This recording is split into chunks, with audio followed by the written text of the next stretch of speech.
Very good afternoon and welcome back for the third and final session of day 3 of the ongoing one-week online Atal FDP sponsored by AICT and organized by the Department of Tourism and Hospitality Management, Mizoram University, on the theme Protection and Management of Indian Heritage Assets, Key Aspects and Challenges. So with due permission of the speaker of the session, I'll start the program. So before I request the speaker of the session to preside over, I will have the honor to introduce him to the audience. Dear participants, it's really a great privilege and honor for me to welcome and present before you the profile of the distinguished speaker of the session. Today we have with us Professor S.K. Gupta, a noted academician, and he will be talking on heritage tourism in changing world with reference to Garhwal region of India. Now, talking about the profession of Professor Gupta. Professor Gupta is professor and director of the Center for Mountain Tourism and Hospitality Studies, HNB Garhwal University, a Central University, Srinagar campus, Uttarakhand. He is also holding the position of Dean, School of Management of the same university. His research interest and fields of specialization include sustainable tourism and ecotourism, destination planning and policy, tourism impact assessment, travel trade and hospitality industry. Highlighting his academic background, Professor Gupta obtained his Master of Tourism Administration from Kurukshetra University, Haryana, and was conferred with PhD in Tourism Management from HNB Garhwal University, Srinagar. With a career spanning over 25 years of teaching and research experience, Professor Gupta is one of the celebrated and illustrious personalities in the field of tourism. He has successfully completed various research projects funded by agencies such as UGC, AICTE, ICSSR, and Directorate of Economics and Statistics, Government of Uttarakhand. He has also authored a book titled International Airfare and Ticketing, Methods and Techniques. He was the convener, Special Assistance Program of UGC of the Center for Mountain Tourism and Hospitality Studies, HNB Garhwal University from 14th August 2012 to 30th September 2014. He was the President, Northern Region, Indian Tourism and Hospitality Congress for the year 2013-14. He was the founding committee member of Euro-Asia Tourism Studies Association. He was the member of Regional Studies Association, United Kingdom. He is also the academic counselor for IGNOU Study Center, Srinagar, Garhwal since 2003. He is also the coordinator for Career Development Cell, HNB Garhwal University, Srinagar. He is the member of the inspection committee for approval of various courses in business administration, tourism and hotel management of the institutions affiliated to HNB Garhwal University, Srinagar, Garhwal, and Uttarakhand Technical University.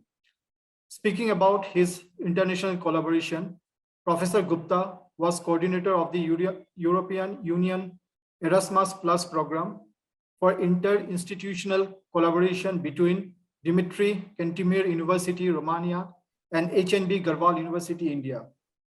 He has also visited Dimitri Cantemir University, Romania, to participate in staff mobility program for teaching under EU Commission Erasmus Plus Faculty Exchange Program for 1 week during the period 19th April to 3rd May 2017. Apart from this, Professor Gupta is also the editor-in-chief of the Journal of Tourism, an international research journal on travel and tourism, and also listed in UGC Care List. He is the associate editor, Ecoforum Journal and International Journal, Romania. He has published number of research papers in national and international journals of repute, and also invited to various conferences as keynote speaker, as well as to chair technical sessions in national and international conferences. So with this brief introduction, I would once again welcome Professor S.K. Gupta to this 1 week online Atal FDP. And without taking any more time, I would request sir to preside over this session. Over to you, sir. Thank you, Dr. Rajdeep. So First of all, I thanks the organizing committee of this Atal program, especially the convener, Dr. Himanshu, to give me an opportunity to share my views and thoughts with the participants. All the participants are our colleagues. So it's a process of two-way learning. I learn from you and you learn from me. And that is the academic interactions. I hope it will be a fruitful session.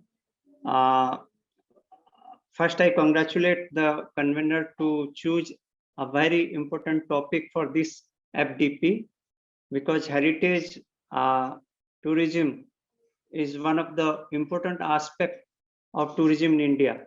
Earlier, when you talk of tourism in India, it's about the cultural tourism, and culture is our heritage. So most of the tourists, if you go through the tourism development in India, still in all the policy documents, we talk about to diversify our product or niche area, new areas, but our core area is heritage, culture, whatever may be, whether it may be domestic or international tourist.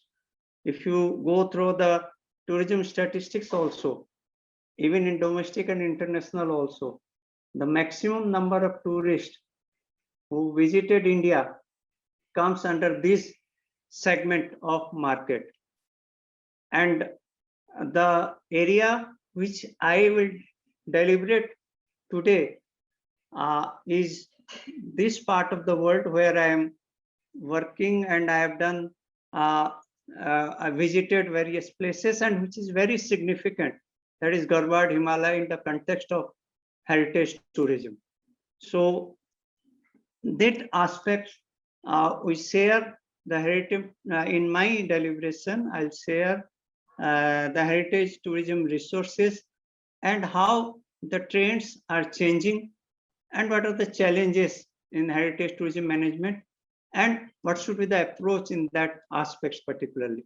And this I will try to interact with the today's with my colleagues, and also we'll have some discussion session also at the end, and we can get input from our friends, academicians, and to have a better understanding for both of us. So today I'll discuss with heritage tourism in the changing world with reference to Garhwal region of India particularly. So everybody know what is heritage and what is heritage. Can you make it full screen, sir? Okay.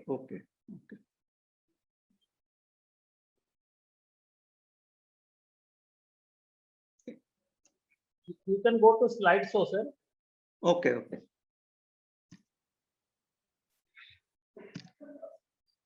I hope now it is all right. Yes, sir. Okay.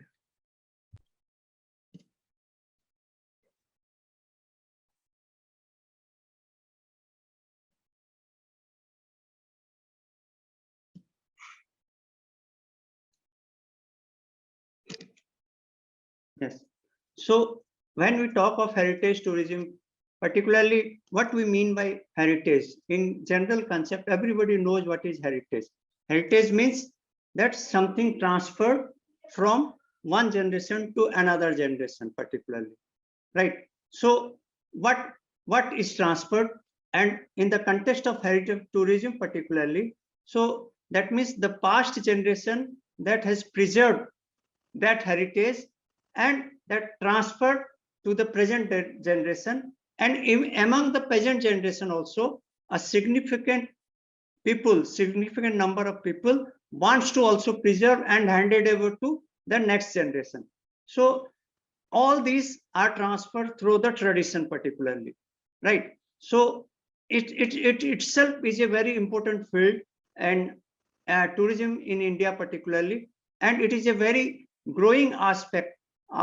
It is redefined of the cultural and other tourism. So heritage is not confined to only culture. It is a broader aspect. it covers a broader aspect. It covers nature, it covers culture, and also man-made environment particularly. So when you classify the heritage in terms of physical heritage, tangible heritage, or you can say cultural heritage, or you can say material heritage. So in the cultural arena particularly, what comes under heritage? Monuments, all the architectural sites, or in the museum, you can have the architectural remains, artifacts, all the things that are called tangible heritage or material heritage kind of things particularly.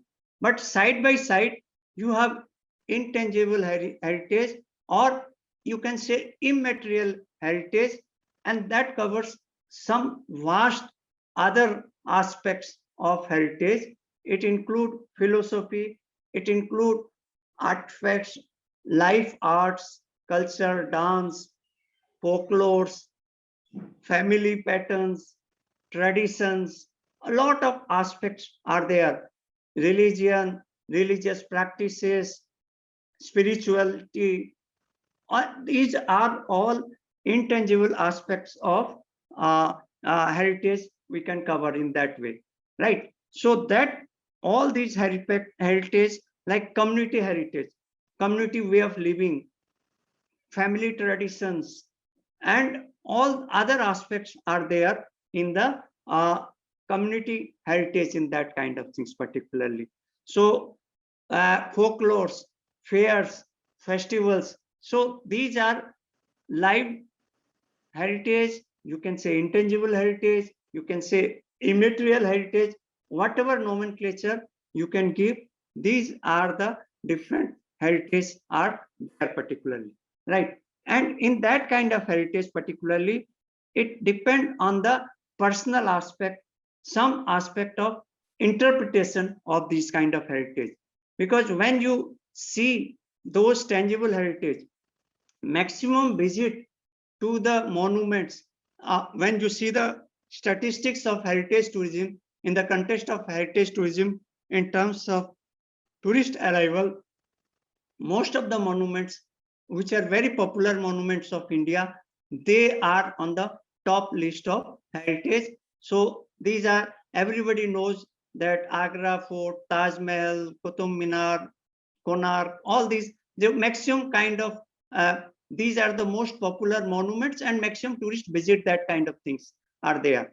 But when you talk of the heritage management particularly, so it is the question of interpretation of those monuments or of those heritage, and what meaning it carries to an individual, how personally an individual think, realize about those heritage. That is important aspect of heritage particularly.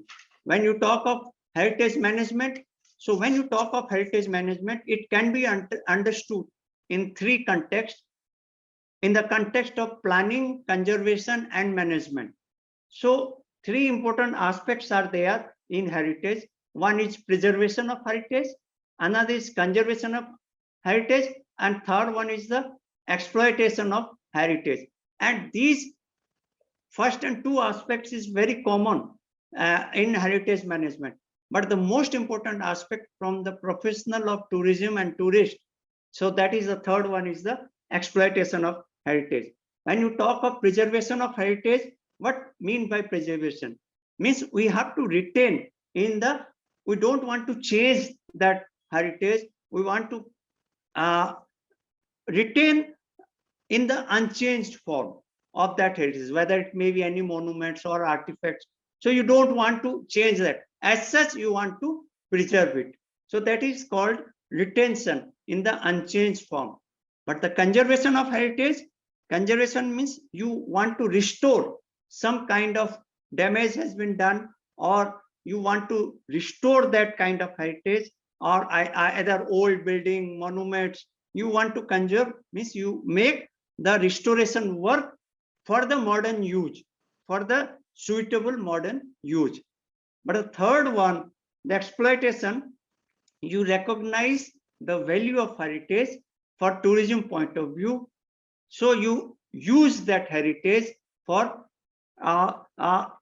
heritage site for tourism and other use.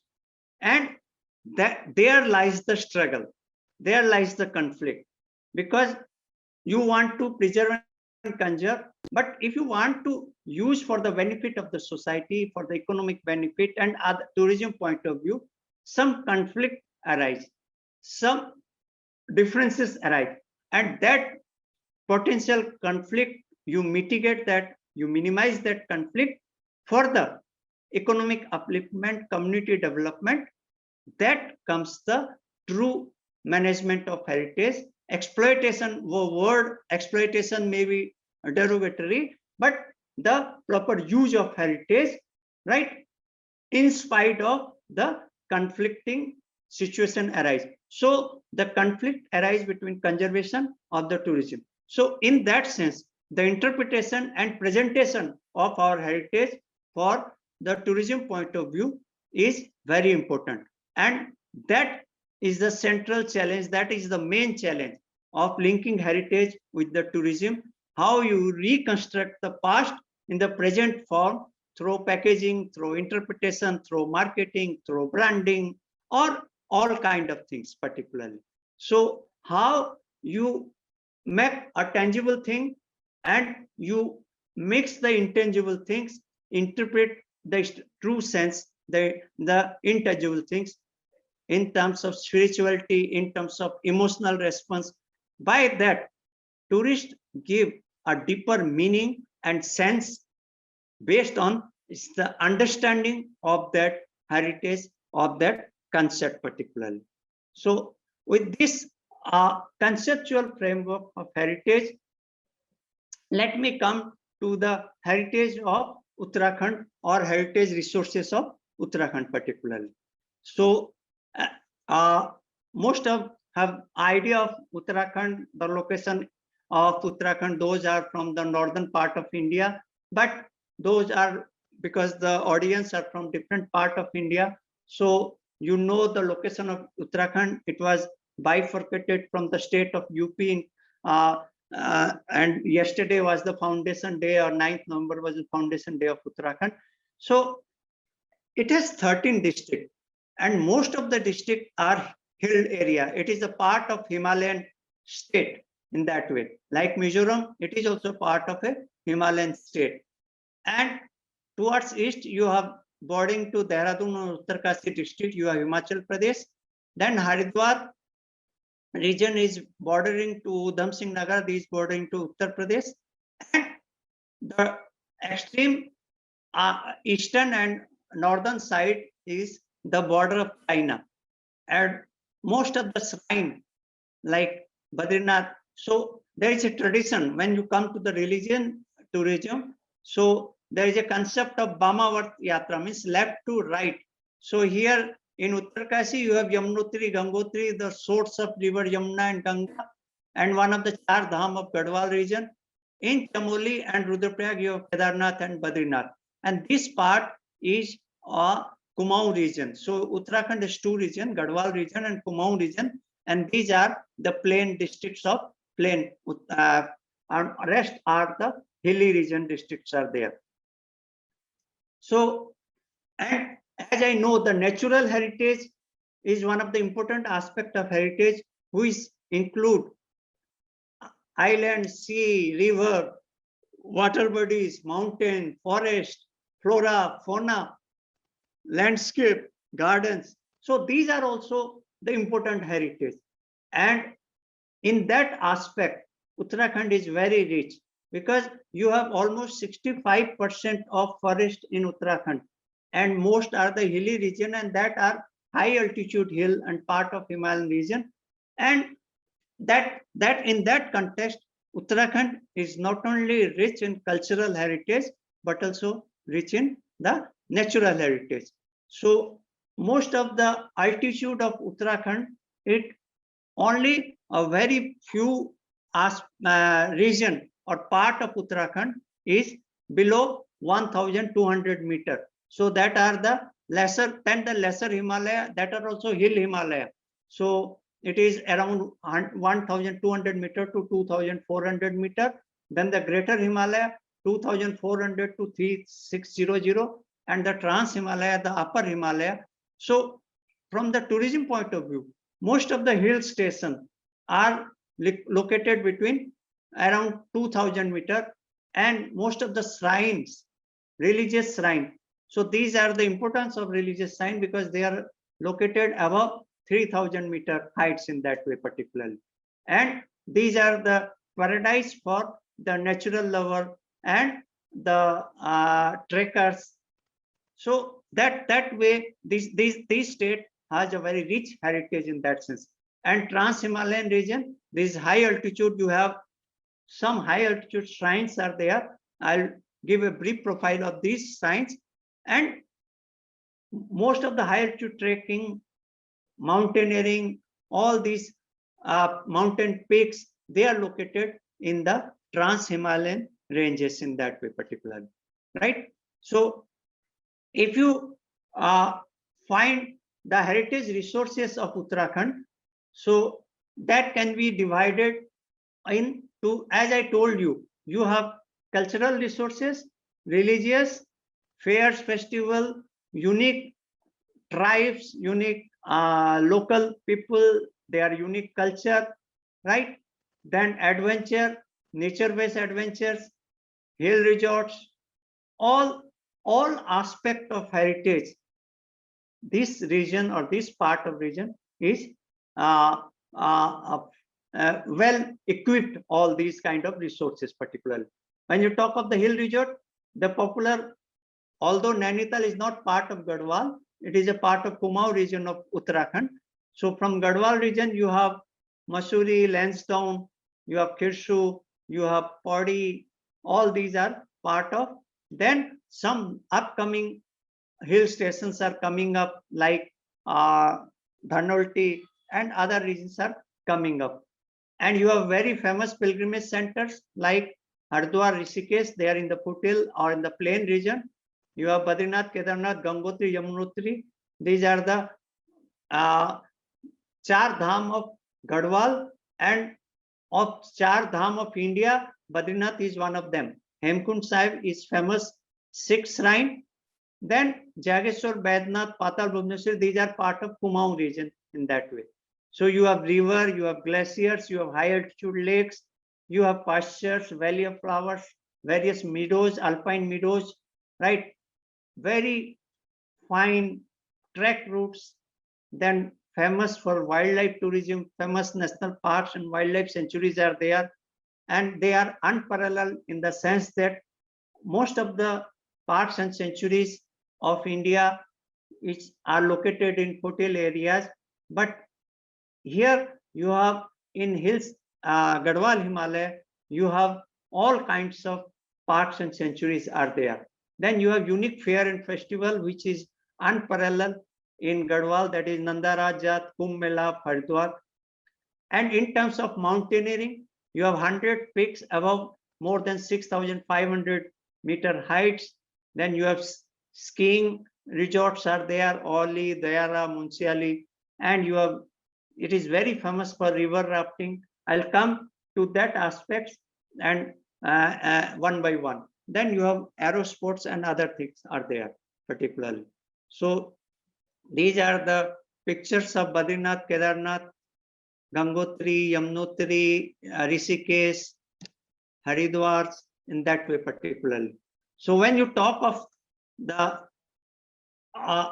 resources in terms of pilgrimage resources in Garhwal Himalaya, besides these Char Dhams, you have lot of pilgrimage resources are there, which are not earlier very popular among tourists. Now most of the tourists are visiting those kind of things. They have very strong significance because you have, besides the main Kedarnath, you have 4 other Kedars are there. So they are known as Panch Kedar.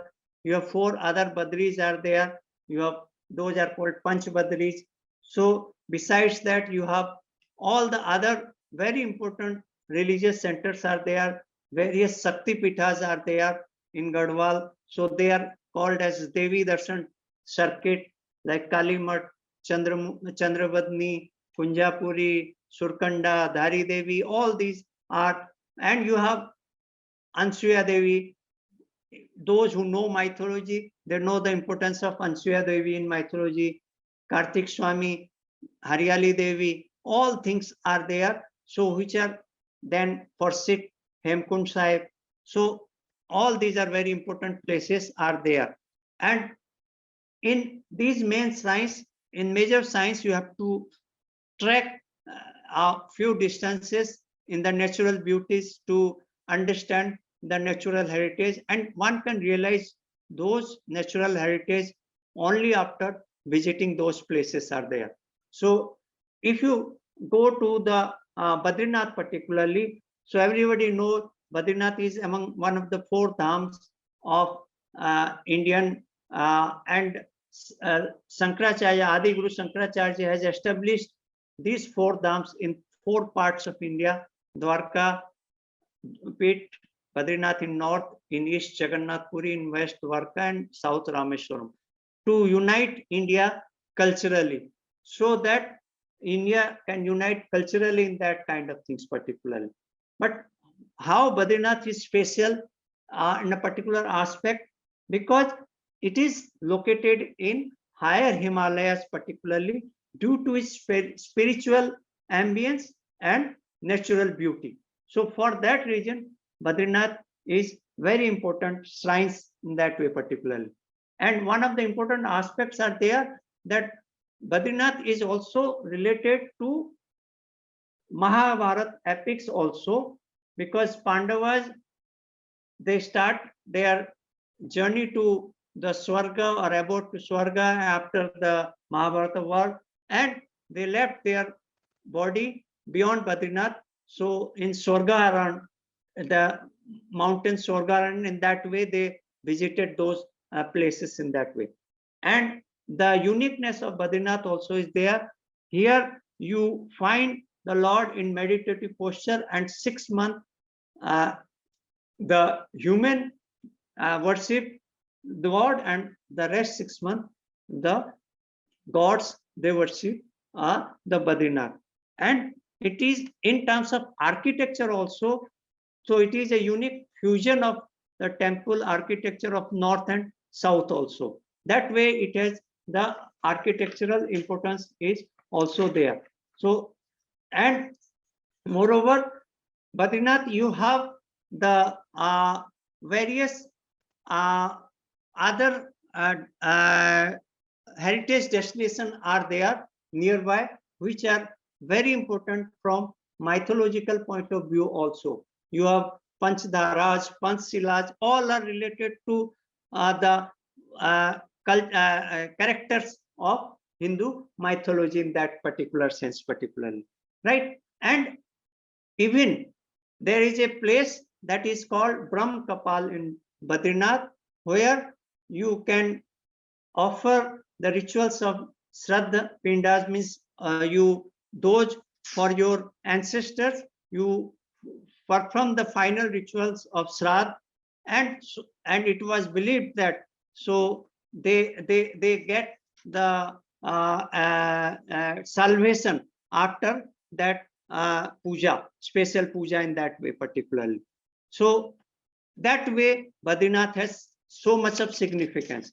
And you have very beautiful tracks, hard tracks from Badrinath to Vasudhara, Badrinath to Satupant, Badrinath to all these kind of things are there. And the last village, which are a very unique tribal village, that is called Mana. It is the border to China, and there also it is cultural significance is also there, and moreover it also related to the Hindu mythology, like you have Vyas Gufa, you have Ganesh Gufa, and it was believed that the epics Mahabharata was written by Lord Ganesh, and the saint Vyas has dictated, and you have both gufas are there. And also beyond Badrinath, you have a Prayag, the confluence of 2 rivers, that is Keshav Prayag, and here the origin of river Saraswati is there. After that, Saraswati is vanished and it reappeared in Allahabad. It is believed in that way. So that way, so my point is that, so it is not only culturally, all the destination in Garhwal Himalaya is accomplished with culture, religion, nature, and tribal life, all these kind of. So that way, that is our heritage. And how to manage that heritage, that is a big challenge for that in the changing world. If you see that tourist traffic movement, so in 2005, around 5 lakh tourists are visiting Badrinath. But in 2018, it reached to 13 lakh particularly. And you see the temple of Badrinath, so it is not a very small area, surrounding areas are there. So in the Sabha Mandap, where the pilgrimage used to have a darshan of Badrinath, as the capacity to accommodate 300 to 350 only. So in the peak time, when the peak season are there, so you have a huge queue of line of 5 to 10 kilometers. So there is some kind of mismanagement happened in that time due to so that is our heritage management, how you manage kind of things, what kind of tourists are coming, and tourists with different motives are coming. So how you interpret that and how you manage that kind of things. Even there is some controversies there, we'll discuss in that way, like it is like when you talk of heritage management, we talk of the community participation and other kind of things.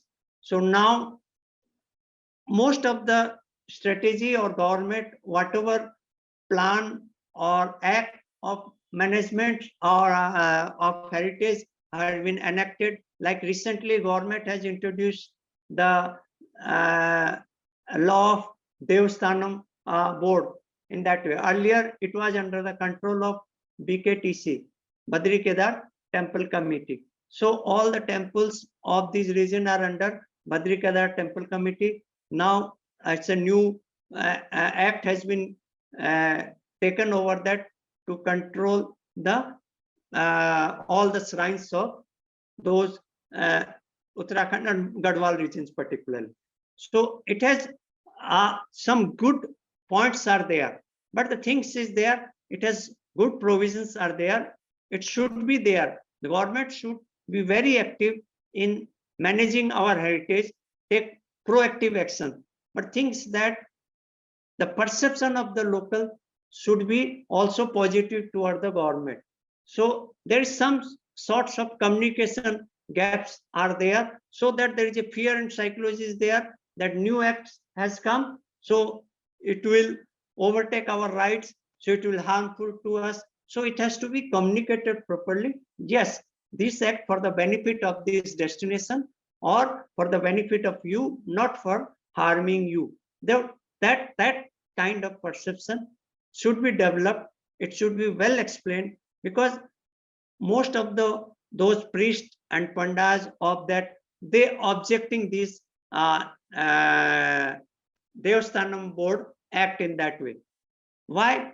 They have a fear in their mind that they are called in hak hakuk dhari, means they have the hak, they have the right of the temple, because since time immemorial they are maintaining these, they are earning that kind of things. So they have a fear psychology in their mind that those hak hakuk dharis, their right will be diminished or will be taken over by the government.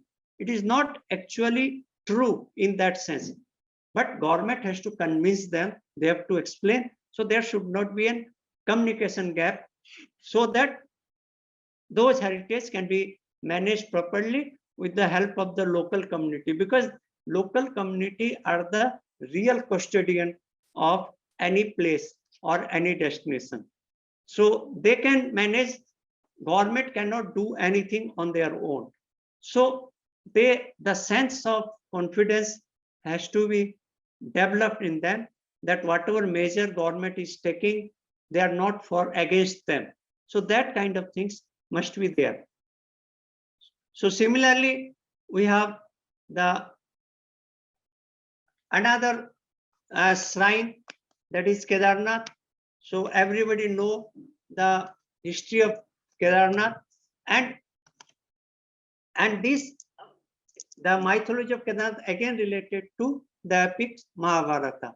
When Pandavas, after the word of Mahabharata, Pandavas are trying to repent of, because they are repenting, they have some guilt conscious that they killed their kith and kin. So they are of the guilt conscious of Gotra Hatya or Brahman Hatyas, because they killed those people. So for the atonement, they want to go to the Himalaya to leave their bodies, and that way. And prior to that, they want to have a darshan, Sikh darshan of Lord Shiva.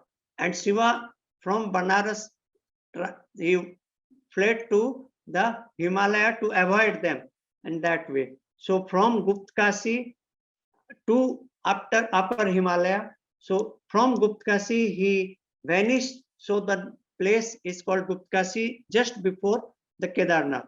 And then Pandava chased Lord Shiva, and the Bhima, he covered 2 hills by 2 legs, and Shiva was hidden in the form of a bull.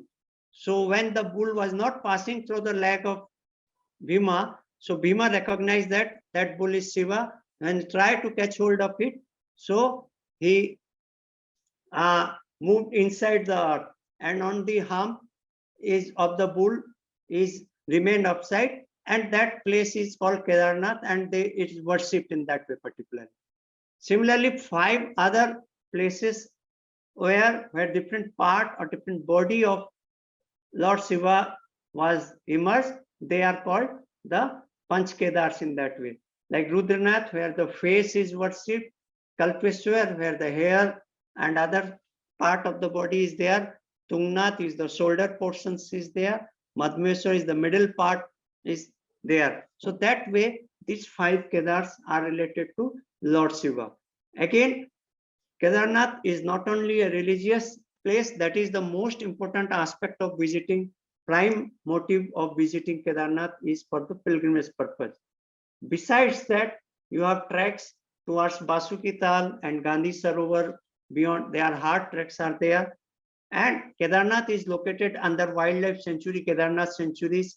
And that way, you have wildlife is there, you have natures are there, you have treks to different places are there. So that way, it is a complete heritage for the tourist in that sense particularly. So these are the brief map of the route map of Panch Kedar. So if somebody have any ideas, so that is from Rishikesh to, when you go to Badrinath, there is diversion from Rudraprayag, and from Rudraprayag you have one way to Kedarnath, another way to Badrinath. But in between, before Guptkasi, there is another route where you can go to Badrinath. But in this beach, in these places, you have all the Kedars are located. So first Kedar is Kalimat. From Kalimat, you have a trek to Madhmeshwar. Another is Chopta. It's a very popular destination nowadays. And from Chopta, you have 4-kilometer treks to Tungnath. From Mandal, Gopeshwar to Mandal, you have Ansuya Devi. Then you have Rudranath. And on way to Badrinath, from Helang, Urgam, you have Kalpeshwar. So Kalpeshwar, Rudranath, Madhmeshwar, Kedarnath, and Tungnath. These are the 5 Kedars. And like Kalimat, Kalimat is a very famous Shaktipit near Guptkasi. And here Kalimat, it is believed that Goddess Kali killed Raktabij, the demon Raktabij, and after that he vanished inside the earth. So in Kalimat, there is no statue is there, only Sri Yantra is there and it is worshipped there.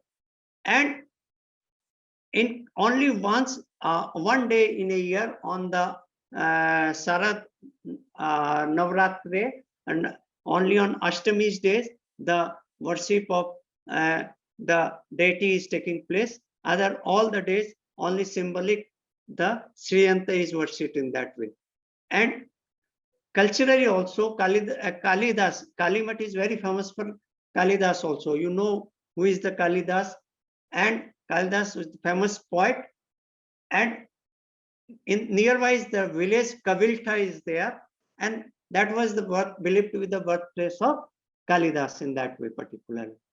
So Ansuya Devi, everybody knows the story of Ansuya Devi, was a very pious lady called Mahasati, a wife of Rishi Atri, and Lord Vishnu, Brahma and Mahesh tried to examine her virtuosity on the insistence of their wife Lakshmi, Saraswati and Parvati, and ultimately they are defeated, and she made him child, and three child small kids, convert them to small kids, and these three goddesses, when they could not find their husband coming back, so they searched and they beg pardon to that lady, and ultimately she converted them to the three original gods, and Brahma, Vishnu and Mahesh in that way.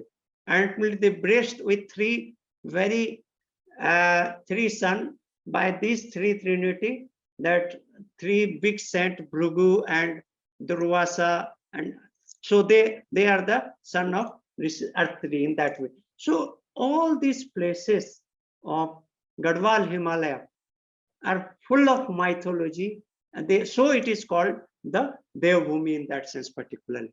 But for the natural lover, for the current generation tourist, so for the adventure lover, for the natural lover, for the wildlife lover, so it's a excellent place. And now the tourist traffic is growing like anything in all these kind of places. So if you see the statistics of these places, so Chopta, earlier it was a very isolated destination, it's a very beautiful destination, and locally it is popularly called as Switzerland of India. Chopta is called as Switzerland of India. And last year, even in this December 25th to January, during New Year Eve, can you imagine, in this small hamlet, more than 5,000 tourists are there. Those are from Delhi and Haryana and that way for the New Year Eve. So it's beyond the carrying capacity. So these are the emerging destinations, and these are our natural heritage. How to manage this heritage, that is a big challenge for us, right? So this is place Chopta. You can see the picture and understand and imagine the beauty of this place in that way particularly. So similarly, there through offbeat pilgrimage places are there, and these are also beautiful trek routes are there. Kartik Swayam temple related to Lord Kartik, and Haryali Devi. It is Haryali Devi. Who is Haryali Devi? So in that when the Kansa killed the seventh child of Devaki and Vasudev, that Mahamaya, that when Kansa throw it on the earth and some portion and it come to that place, and that become the Haryali Devi and Mahamaya in that sense particularly, right? So similarly, there are other trek routes are there. They are for one is Rupkund trek, and it's a very mysterious lake. It's Rupkund, and here you find a lot of human skeleton. So still they are preserved in the snow and that way. It's very hard trek above 400 meters, and this trek is also related to Nandara Jat. When I'll come to, I'll discuss the Nandara Jat, and that is related. These are the trek route of Nandara Jat, and this Nandara Jat particularly, it held in once in every 12 years particularly. And this chart is related to, again, it's related to goddess Parvati particularly, because Parvati is married to Lord Shiva and who is resided in Kailash. And here Parvati in Himalaya is considered as a daughter of Himalaya. So is considered as the daughter. In local terms, we call it Dhyan. So when Parvati feel nostalgic of visiting his home place, so that symbols has been arised that all the flowers, they stop blooming and the dryness was there. So then it reminds that the daughter is missing his parental home, and he come back to the Risasam, the Rishikesh area, and after staying a few days in the father and mother's house, he went back to the Kailash. And that journey of Lord Parvati to Kailash is related in Nandarajat, and I'll discuss that, the unique aspect of that with next slide in that way. Then come to the protected areas in Himalaya or Gadwal Himalaya. They are also our natural heritage, right? So in Gadwal Himalaya, you have tiger reserve, 2 tiger reserve, you have 5 parks, national parks, wildlife sanctuaries, and reserve forests are there. So everybody know what is the difference between national parks and wildlife sanctuaries particularly. The fundamental difference of national parks and wildlife sanctuaries, all are protected areas. So the main objective of these parks and national areas are conservation, protection, and preservation of the flora and fauna of that region particularly. But the concept of national parks and sanctuaries are same, but the management and way of creation are different. In national park, so you have complete ban on human interference. So, but in wildlife sanctuaries, permitted interference of human is like grazing and other aspects are allowed in that way particularly. So that way, in Gadwal Himalaya, you have Corbett National Park, which is world famous and the first national park of India. Earlier it was known as Heli National Park. So it has the area of, it is the part of Corbett Tiger Reserve, and Corbett Tiger Reserve has the core zone that is called Corbett National Park. Out of 1320 square kilometer area, 520 kilometer area is the Corbett Tiger National Park, Corbett National Park. So besides that, you have surroundings, wildlife sanctuaries and other reserve forest are there. So altogether, 1320 square kilometer area is comes under Corbett Tiger Reserve. So similarly, you have Gangotri National Park, where it is in the Gangotri region, which is source of river Ganga, and Ganga originates from Gaumukh Glacier beyond Gangotri. You have Govind National Park and Govind Pashu Vihar. So both comprise Harkidun Wildlife Sanctuaries. Earlier its name was there, and National Park is the core zone of 472 area particularly. Then Nanda Devi National Park, it is 625 square kilometer. It is the core zone of Nanda Devi Biosphere Reserve, and Nanda Devi Biosphere Reserve gradually expand its area. So Valley of Flower National Park is not now the part of Nanda Devi Biosphere Reserve, which was earlier independent national parks are there.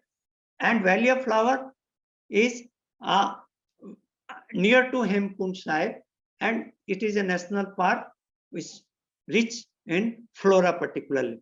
And all the zone of Kedarnath area are part of Kedarnath Wildlife Sanctuaries. So the uniqueness of all these national parks and sanctuaries of Gadwal and Himalaya, you have it in sanctuary area, you have shrines are there, you have temples are there, your wildlife are there. So everything is there in the national park area. And Corbett National Park and Rajaji National Parks are located in the foothill region. So Rajaji National Park is in the Hardwar and Dehradun districts are there. Foothill areas are there. Earlier 3 sanctuaries are there. They are now converted to one national park. There's Chilla, Motichur and Rajaji sanctuaries are there. So these are the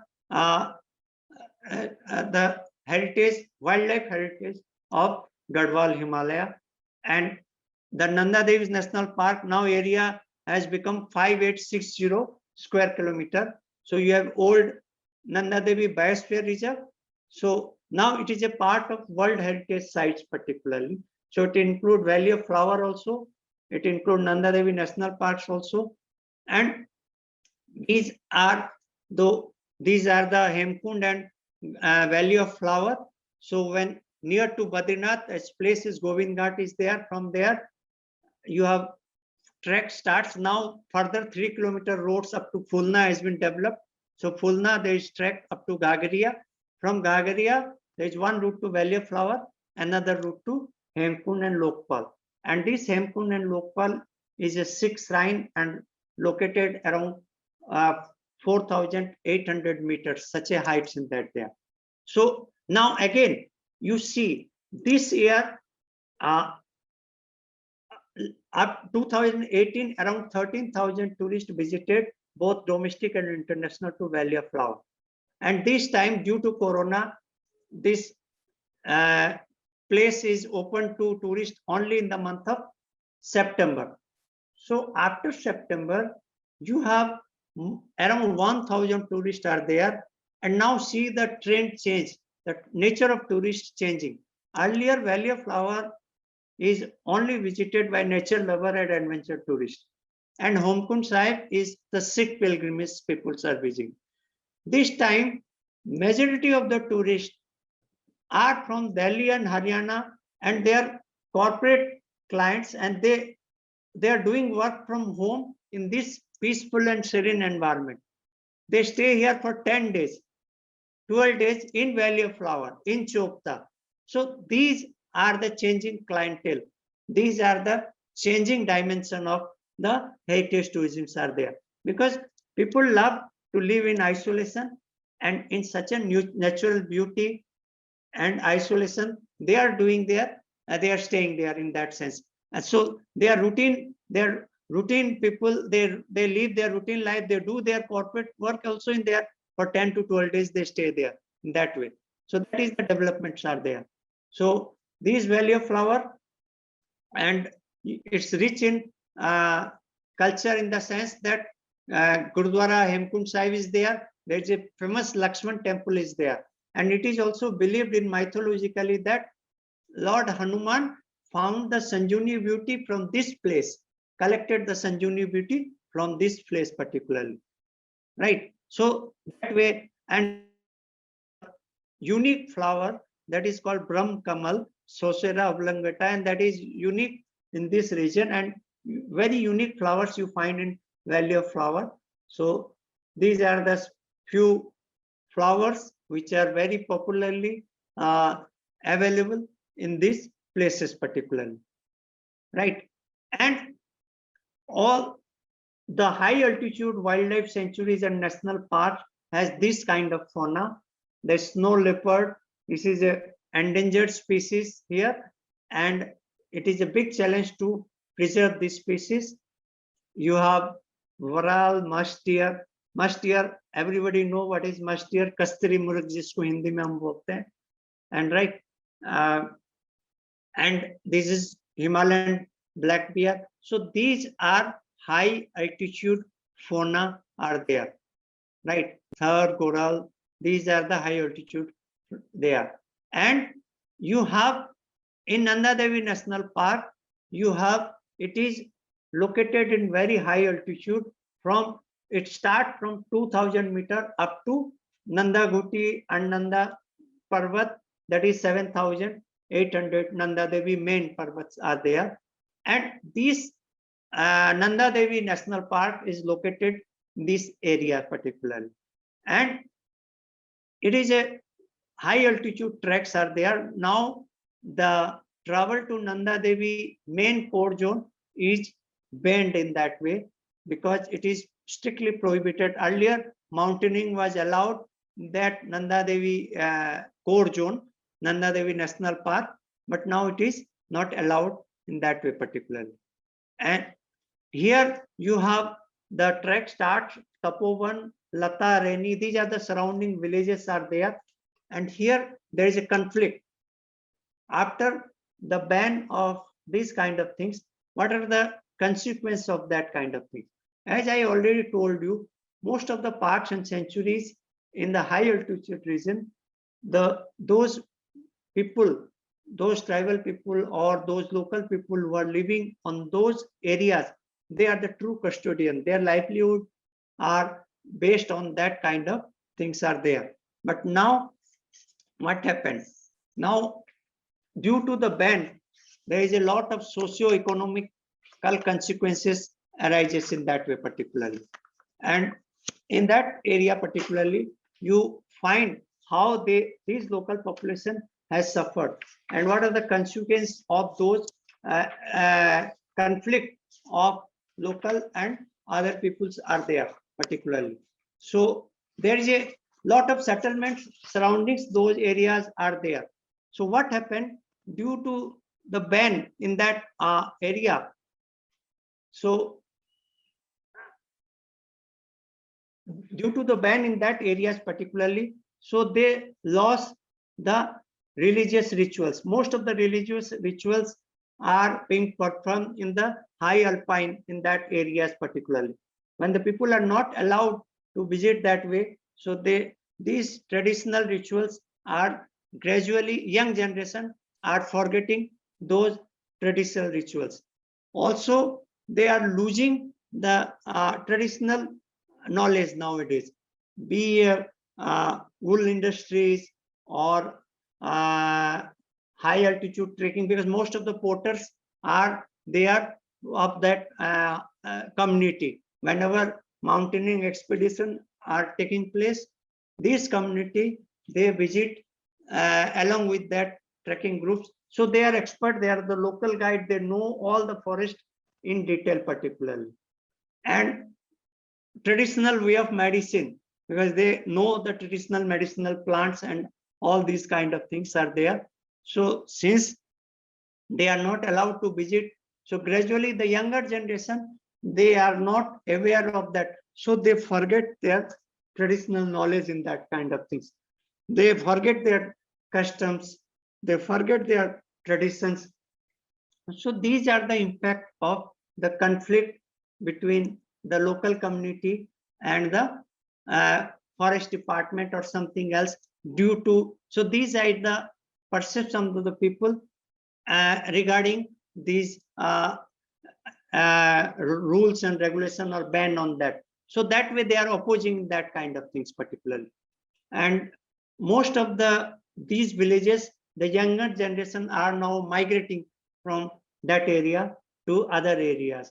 So you can find that those unique culture or tradition of those Bhotia communities and those community will be gradually diluted, and that way in that you can see in that way.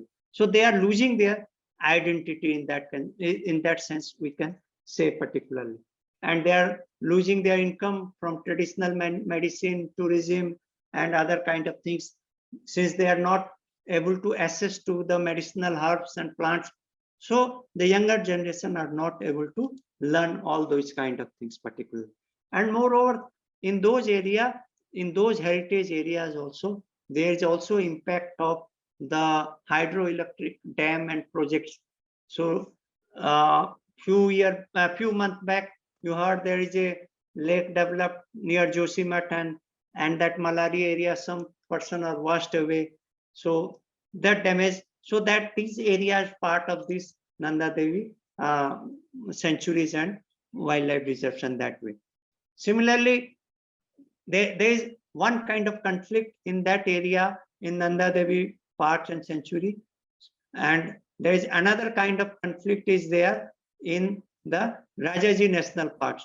Rajaji National Parks, it is in the foothill in near Dehradun and Haridwar regions are there.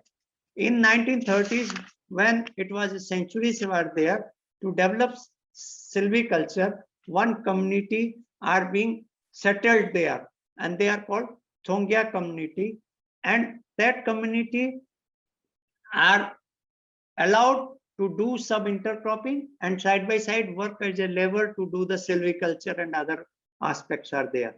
So they are settled in that Rajaji centuries in that way. And there is one another community, that Gujar community. They have their buffaloes and those kind of things. So they are also settled inside the parks and sanctuaries areas like that. But after declaration of Rajaji National Park, that 3 sanctuaries are amalgamated and declared as Rajaji National Park. So what happened? Again, conflict of interest comes. So that resettlement of those community beyond the park area, again, a big challenge in that way particularly. So that conflict arise in those heritage areas in zones are there. And there is another problem that these Rajaji National Park, so nearby settlements are there, Hardwar, BHEL, and the crossing of elephant, crossing of the corridor by the animals in through the populated area, that is also a challenge for the management of heritage of this wildlife sanctuary. So that way you have various challenges how to manage the heritage areas are there, right? So this is Harkidun Sanctuary. It's a beautiful wildlife sanctuaries in the high altitude Uttarkasi region. You have tracks through beautiful village, Sakri, Netwar, Osla, Taluka, all these things. So it's a lifetime experience if you track these areas, and it's a sense of, you feel the sense of fulfillment after visiting these heritage areas are there. And these are the wildlife in the park of the foothills, Jim Corbett and Rajaji National Parks. You have elephant, tiger, swamp deer, barking deer, sambar, spotted deer, various reptiles, then crocodiles, and all these kind of things, various avifauna, birds, all these are the things are there. And what I was telling about the heritage of fairs and festival of Garhwal, I'll just discuss only 2 heritage. One is Nanda Devi Raj Jat, another is Kumbh Mela. So there is no need to discuss Kumbh. Everybody knows about the Kumbh. On 4 areas are there, and Hardwar is one of the main destinations of Kumbh are there. You have Ardh Kumbh, Purna Kumbh, and Mahakumbh.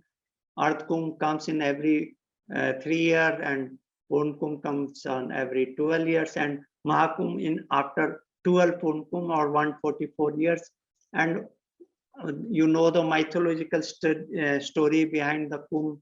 It is the Amrit comes out of the churning of Kheer Sagar, and everything are there. And which year which Kumbh come, it depend on the zodiac sign of the Jupiter and the Sun.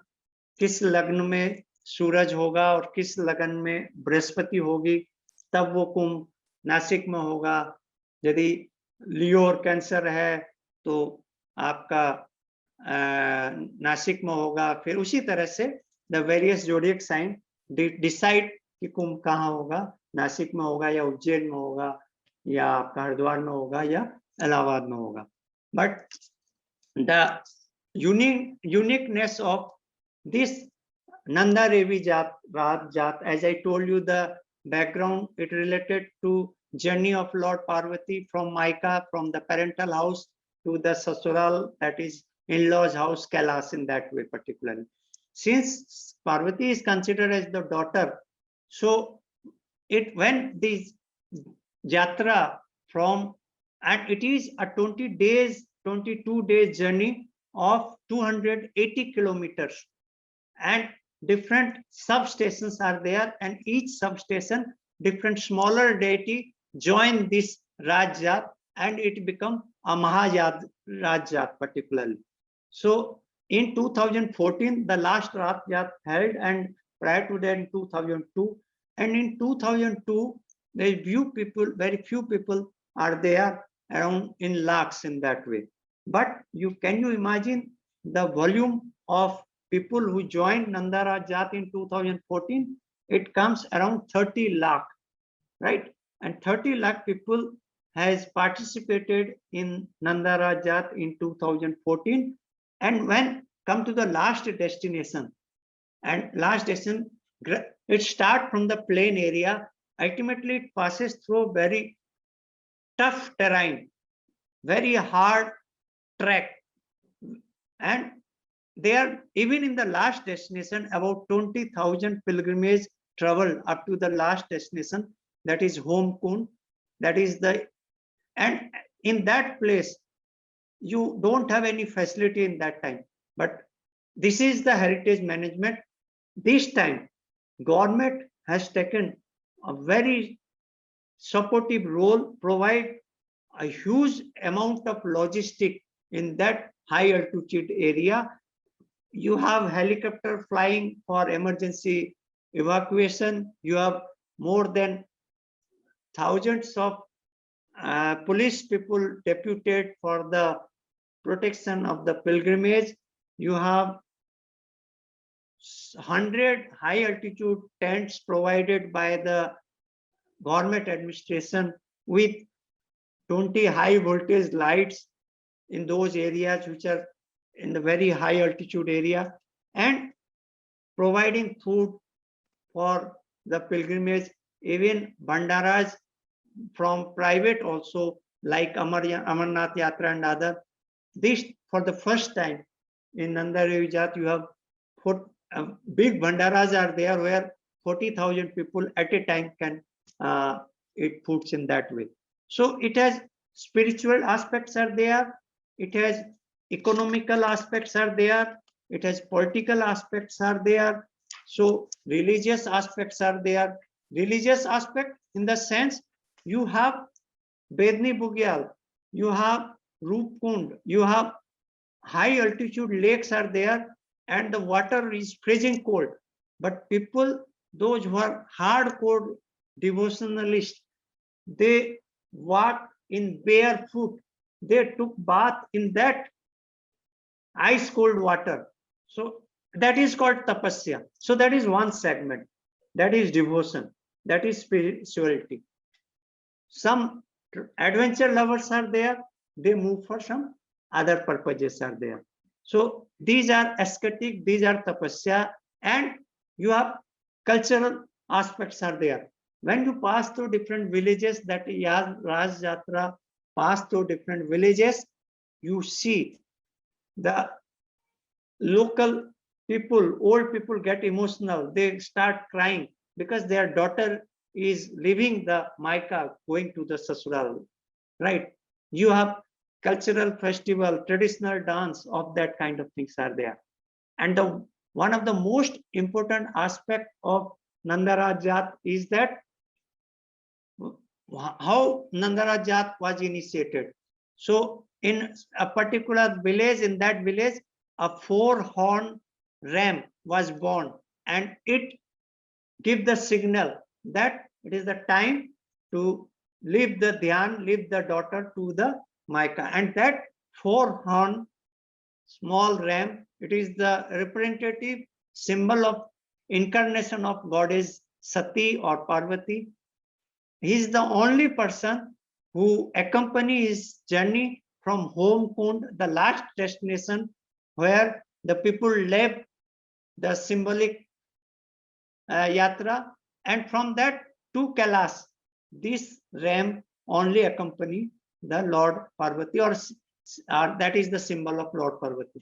So that is the uniqueness of this Nanda Raj Yatra, which are becoming more popular, which were earlier it was purely traditional, now it become a heritage resources of Garhwal Himalaya. Because you have resources, but you have to package those resources, you have to convert that resources to tourism product so that it can be interpreted, it can be marketed, and you have to plan it, and you have to sell it. So that is the growth in that way. Nanda Rajat, even it has the political significance, since it covers 280 kilometer areas with so many population, all culture peoples are there. So Kumaon and Garhwal culture intermingle in that kind of things. All the small deities of Kumaon region, they merge with this huge Nanda Rajat at the border of Kumaon and Garhwal, that Mundoli, Van, that track routes, and for it has social significance. It has political significance in the sense that in last Nanda Rajat, you have several, every MLAs and MPs, they joined that Jat on that local region, because they have to be participate in that way. So that has the huge impact on the society. It has impact of political and social impacts are there. And from economic angle also, it has a huge significance is there, because in those high altitude tracks are there, roads are there. There's a one medicinal plants is there that is called as Kida Jadi. In local language, it is called Kida Jadi, and the scientific name is Yarsa Gumbu. You imagine the cost of this, it is 40 lakh for 1 kilogram. And now there is a conflict to collect those medicinal plants. So such a huge cost are there. And government has also interfered in that way, so that it cannot be vanished or extinguished in that way. But such is the economic significance of those medicinal plants, which are only available the very high altitude in the last destination of these Nanda Rajat routes in that way. So this Kida Jadi has lot of medicinal use are there that way particularly. So these are the fairs and festival heritage and its significance in Garhwal Himalaya. Now come to the water bodies and the natural heritage, and the most important aspect of the Garhwal region is the water rafting or water sports in that way particularly. So everybody knows that here you have the Garhwal region is the origin of river Ganga and Yamuna, and all around the bank of river Ganga. So if everybody, I don't know everybody knows or not, it's the Alaknanda and the Bhagirathi. These are the two rivers which merge as Devprayag, and got the name Ganga in particular. Alaknanda originate from Badrinath, from Alkapuri glacier, and Bhagirathi originate from the Gangotri Gomukh glacier. And at Tiri you have river Belangana, which is subsidiary of Bhagirathi, and these all rivers merge are called as Ganga. In high altitude and all the Garhwal region, so sister running streams water is there, so is a huge potential for water raftings in that way particularly. So if you talk about the water rafting, again, in water rafting particularly, if you see the development of water rafting in the Garhwal Himalaya particularly, so white rafter rafting starts in 1980, right? But at that time it was not at all popular. In 1990, government started giving license to the rafting operations particularly.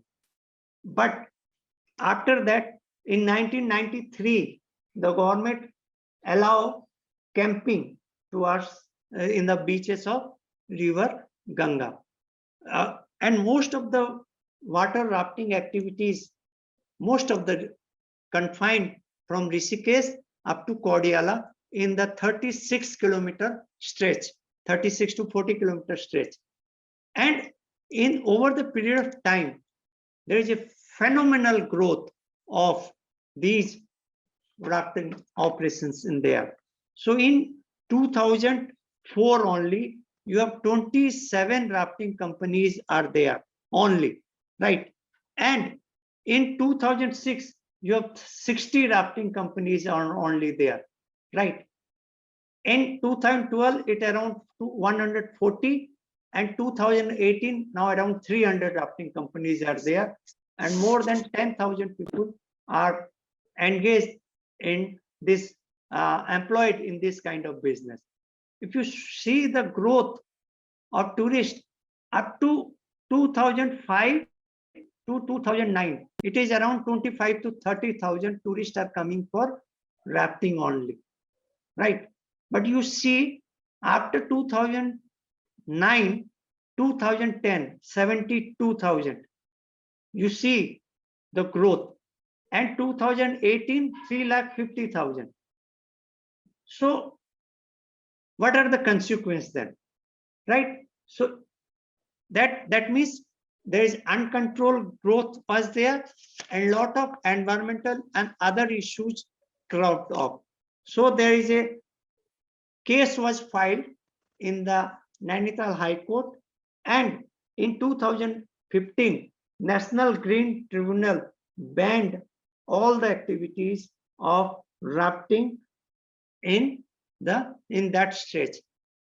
He asked the government of Uttarakhand or state government, you first decide the policies, guidelines, and all the camping has been banned. Rafting has been started, but camping banned, because it's a lot of consequences are there, because River Ganga is our heritage. It is sanctity. It is the sanctity of River Ganga that has been hampered and damaged by those tourists through camping, because they are not at all bothered about the sanctity. They do drinking, they cause nuisance, and the camping sites, sewages are, and all these problems are there. So for that reason, in 2017 onward, there is complete ban on camping on the beaches of River Ganga. Rafting activity is going on.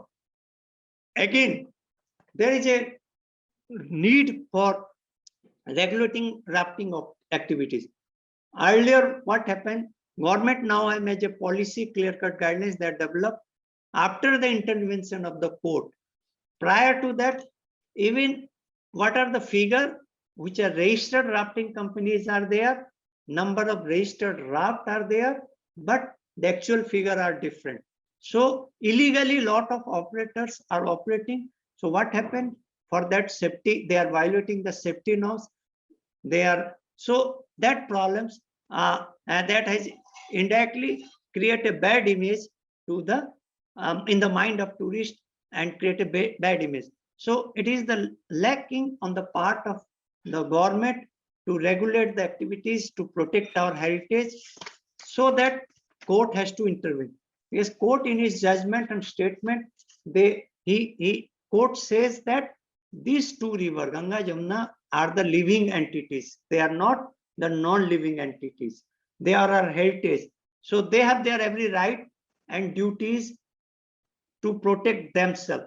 So they are treated as a person. They are treated as a living being. So you can't treat them as a non-living being. So they are as a legal person. So keeping in that view, they are need to be protected. So these are the scenario rafting. How we can develop our heritage? Because we have excellent stretch of 150 kilometers. You can develop this rafting in other part, so that the traffic has been diverted. If you have visited if you visit from Dehradun to Rishikesh, or Rishikesh to Kordiala during weekend, or if 3-4 holidays are there, you have a huge traffic jam, you have actual chaos in traffic. So these are the mismanagement, and you have to regulate all these kind of things. So overcrowding. So in order to manage our heritage, we have to look all these aspects in in our things particularly, because all these heritage are the source of earning, because exploitation, as I told you, heritage management needs three aspects: preservation, conservation, and exploitation. Exploitation is required for the tourism point of view, for the economic growth, but it helps in rejuvenating our local economy, because there is a lot of migration of people from Uttarakhand out due to lack of opportunity of economic opportunity.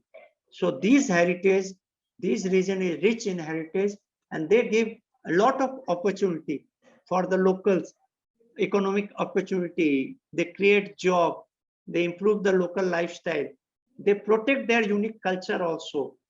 They can create the product, local product, because lot of local cuisine and food now the government or the private restaurant owners, and they initiated to serve the local food. They have great importance to for the local farmers in that way.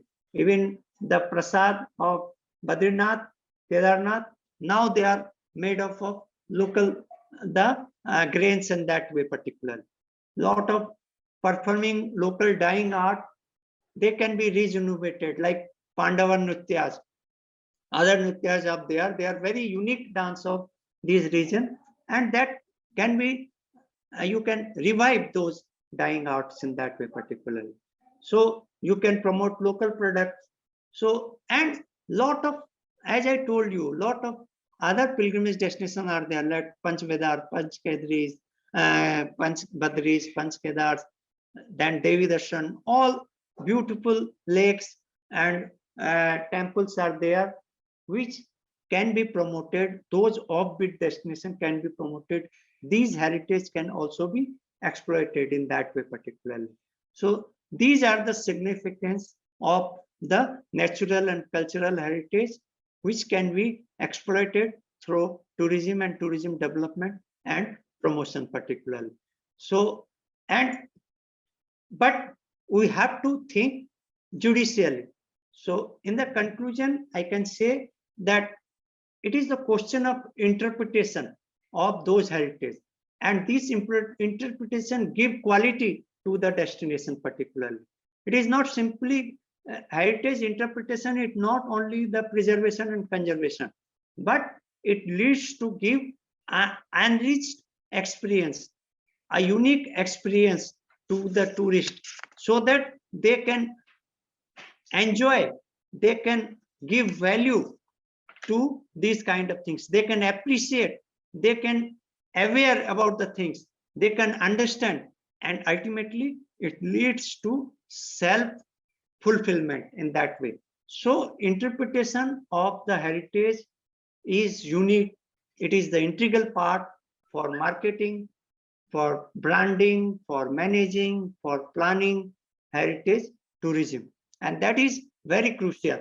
If you interpret, then you can convert the tourism resources into tourism product. As I told you, there is a चंदन की लकड़ी है, तो कोई शीशम की लकड़ी है, तो उसकी वैल्यू इतनी नहीं है, बट उसका फर्नीचर जब बन के मार्केट में शोरूम में पहुंच जाता है, then you can get the value of that kind of things. So similarly, it is not a simple assemblage of things are there. You have to give meaning, you have to develop unique product. As I told you, in each of the destination, what I showcased to you in Garhwal, like Badrinath, it has all kind of destination. It has adventure, it has trekking, it has religious, it has unique tribal culture. Everything is there, and different people have different interests are there. So you have to target the market. The same destination you can promote for different people, for different season, for different time. That is the real heritage management. You can market your product in that kind of things. So ultimately you have to convert your resources to your unique product through not packaging, interpretation, marketing, branding, development. So all these things are there, and these products you have to segment to different market, right? So then we can create value for our heritage, and ultimately government has to take active role, but government cannot do it. All the players like locals, NGOs, private entrepreneurs, they have to join hand to hand together. Then only we can preserve, conserve, and exploit our heritage, and we can properly manage our heritage. So thank you for your patient listening. And if you want have any discussion, we can have discussion. Thank you very much, sir, for this informative and exciting lecture. So due to time constraints, we may not be able to take many questions, but there are a few questions which I would like Should I stop sharing this presentation? Yes, sir. Yes, sir. Yes, sir. So I'll take one or two questions, sir, and we'll just post to you. The first question is from one of the participants. He says that he is from Uttarakhand and he has visited all the destinations which you have mentioned in your presentation. So he just wanted to know that what is the impact of tourism outburst on those destinations? Right. As I already told you, in river rafting, it depend on the different destination. Like in this earlier, what happened when you talk of Uttarakhand tourism, especially pilgrimage tourism, everybody talk about seasonality. May, June is full, and rest time you have less tourists are there. So this time reverse is the case. This due to Corona pandemic, this Char Dham Yatra opened on September 16 and it closed on November 2. So within 1 month, these are off season normally. After May, June, summer vacation, schools and colleges started. So normally less people visit to that kind of things. So these are the exceptions this time. Within 1.5 months, lot of people visited that kind of things. Another exceptions are there. Normally, Badrinath has more tourists than Kedarnath. And because Badrinath is accessible by road, there is no treks are there. Kedarnath is hard treks and other kind of things. But on the day of Dasera, that is October 16, you have 16,000 tourists in a day in Kedarnath and 9,000 tourists in Badrinath. So Kedarnath has less carrying capacity. So what is the consequence are there? So consequences are there in terms of the inconvenience to the tourist. Lot of tourists, they come from different part of India. When they reach near to Kedarnath, so it was declared that the yatra is closed for 3 days, suspended for 3 days. So these are the consequences of outburst of tourists in that way. So pressure on the and also exploitation. Suppose people are going through helicopter and helicopter canceled in the last moment, and those helicopters are located in offbeat destination. Then people at the night, in the evening, they have to search for the accommodation. They won't able to get good accommodation, and they are giving exorbitant rate. Can you imagine what kind of rate? You cannot imagine. So these are the exploitation, and these are the consequence and impact of outburst. One aspect I'm discussing. Any other I can discuss? So just adding to it, Ms. Bhumi, she is a PhD scholar. She wants to know, how do the local people see that over tourism or the tourism bust? How exactly local people they perceive it? Basically, the local people, they perceive in a positive side. It is not like other kind of local people where the consequence of over-carrying capacity leads to cost inflation or high rate of land cost or local commodity cost. That is immaterial for them, because in Kedarnath, if you don't have experience, the things there, it's very difficult to get the things there. So it is always costly. But local people perceive that they have good sense of earning during that few days. But from the point of tourist, from the point of image of the destination, satisfaction level tourist, it's a bad things in that. Thank you, sir. And the last question for the day is from Ms. Divya. She is saying that she has just put a statement that in order to show their reverence, people do puja on the banks of the rivers like Ganges and Yamuna and leave their dresses and few other possessions into the river. What are the measures being taken to reduce the river from getting polluted? If you, the two aspects are there in her question.